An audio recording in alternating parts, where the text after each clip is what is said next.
안녕하십니까, 반갑습니다. 자, 이번 주에 진행되는 특강 내용이 빈출지문 비교 특강이라는 게 있습니다. 자, 기출지문 정리가 정말 필요한가요?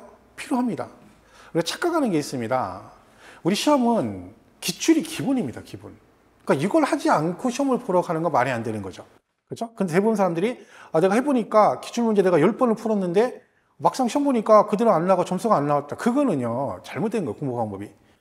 이 문제를 푸는 게 아니라 공부를 해야 되거든요. 근데 우리는 문제를 풀어요. 내가 10문제를 풀었어, 100문제를 풀었어.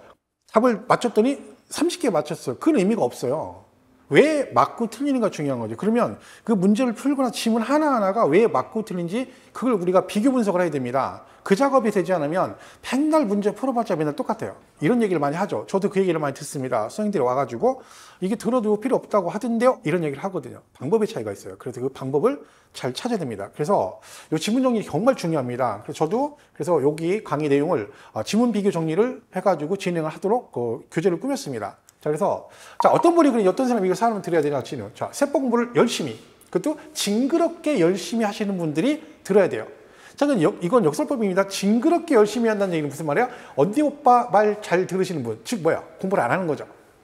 제가 그 얘기 많이 듣습니다. 세법은 지금 문제가 16개 나오니까 지금 안 해도 돼. 나중에 공부 다 한 다음에 9, 10월에 해도 돼. 이런 얘기 하거든요. 죽습니다, 그러면. 제가 올해 수강생도 와가지고 뭐라고 하시냐면 작년 재수생이신데 작년에 언니 오빠들이 9, 10월에 해도 된다 그래요. 그 말 듣고 있다가 공부를 하니까 9, 10월에 세법 할 시간 없죠. 안 됩니다. 그 말이 안 되는 얘기예요. 그럼 언니 오빠 얘기 들으면 안 돼요. 그죠? 그리고 공부를, 세법은 어렵다고 그래요. 왜 어려운 줄 아세요? 공부를 안 해요. 공부를 안 하고 어렵다고 그래요. 가슴에 손을 넣고 생각해 보세요. 내가 진짜 세법을 정말 열심히 했는데 이게 어려워. 그런 분이 별로 없거든요. 다른 과목에 막 반도 안 하고 하시는 분도 있지만 대부분 그래 놓고 어렵대. 공부는 어려운 거 없어요. 제가 항상 강조하는 얘기가 뭐냐면 중개사 시험은요, 익숙하지 않은 거예요. 어려운 게 아니라 익숙하지 않아요. 익숙해지면 다 풀 수 있어요. 그러니까 어려운 건 아무리 들어도 모르는 거고 익숙하지 않은 건 공부를 안 봐서 그런 거야. 그러니까 반복해서 보시면 돼요. 근데 방법의 차이가 있는 거죠. 그래서 이런 분들, 열심히 이런 분들이 드려야 되고, 그리고 난 하루에 전체 내용 같은 하루에 정리를 하겠다. 그러면 어쨌든 일일 특강이니까 하루에 전 범위를 정리하니까 나중에 내가 정리할 때 이것만 봐도 되는 거죠. 그리고 나는 소박하게 목표가 16개 중에 8개에서 10개 정도를 맞아야 되겠다. 공부는 안 하지만 그래도 양심이 없지만 8개는 맞아야 되겠다. 그런 분들은 이걸 들어야 됩니다. 작년에 제가 이 강의를 진행했는데 작년에도 이거만 잘 정리했어도 최소 8개, 10개 맞췄습니다. 왜냐면 우리가 정말 많이 본 기출들이 변형돼서 계속 나오기 때문에 똑같은 것들이 말만 바꿔서 느낌만 다르게 내기 때문에 그 부분들이 우리가 굉장히 중요한 부분입니다. 요걸 통해 정리를 하는 거죠. 그죠? 그러시고 그다음에 시험장까지 마지막 정리 자료. 만약에 제가 시험을 본다 그러면 내가 문제집이나 뭘 하나만 선택을 해야 된다. 선택권이 하나밖에 없다. 그러면 저는 기출문제를 풀 겁니다. 저는. 그럼 1000% 붙을 자신이 있습니다. 대신에 말씀드렸죠? 그 기출을 어떻게 문제를 어떤 식으로 정리해서 푸느냐가 중요한 거죠. 그것만 자 우리가 맞추시면 이거 무조건 세법은 반 이상 맞는데 아무 문제가 없습니다. 그거를 제가 이제 요 과정을 통해서 정리를 해드리겠다는 얘기죠. 그런 얘기입니다. 자, 그러면 마지막으로 문제는 이런 식으로 진행되어 있습니다. 교재는 여기 보시는데 이렇게 돼 있어요. 이렇게 이제 책이 나와 있고요. 그래서 내용은 이제 나중에 보시면 알겠지만 여기서 이제 이런 내용을 이런 식으로 편집을 해가지고 비교 정리를 해놓은 겁니다. 이게 전범이에요. 내용 꽤 많습니다. 그래서 이것만 정리 잘 하시면 되고요.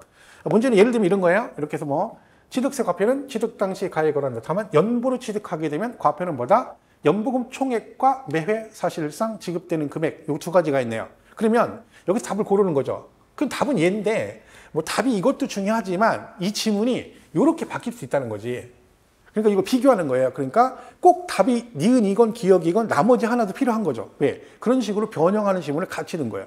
그럼 우리가 공부할 때는 얘가 이렇게 나올 수 있구나. 그럼 얘는 틀리는 지문이구나. 물론 답은 얘지만. 그죠? 그러면 이때 또 뭐예요? 이 문제에서 키워드가 뭐냐? 이거죠. 연부죠. 연부. 그죠? 그러면 연부 취득을 말하는구나. 이런 식으로 키워드도 굵은 글씨로 색인을 해줬고 그 다음에 이렇게 비교 정리를 같이 하는 겁니다. 이런 식으로 정리를 하셔가지고 OX 정리를 계속 하는 거죠. 그러면 우리가 문제 풀 때 이것만 잘 구분하시면 충분히 문제를 풀 수가 있습니다. 결국 이 내용은 뭐다? 어떤 지문이 맞고 틀린지 그리고 어떤 식으로 문제가 변형이 되는지 그거를 찾아가지고 거기만 공부를 하는 겁니다. 그렇게 하면 이제 그것만 정리가 되시면 충분히 좋은 성적을 거둘 수 있을 거라 생각합니다. 자, 그래서 이거는 종로 방문각에서 이번 주죠. 5월 18일 10시부터 보통 6시 정도까지 합니다. 5시, 6시 그 사이 끝나게 됐죠. 그래서 이렇게 준비가 되는 거니까 필요하신 분들은 들으시면 좋고요. 저는 개인적으로 뭐 꼭 강의를 어떤 걸 듣느냐 이거보다는 무조건 기본은 뭐다? 기출은 무조건 기본이다. 이거 꼭 명심하셔가지고 시험 보기 가기 전까지 모든 과목은 기출 지문 정리를 하시고 가는 게 좋다. 이렇게 말씀을 드리고 싶습니다. 그래서 이거 5월 18일에 들으신 분들은 이렇게 참고해서 들으시면 될 것 같습니다. 이것으로 소개를 마치겠습니다. 감사합니다.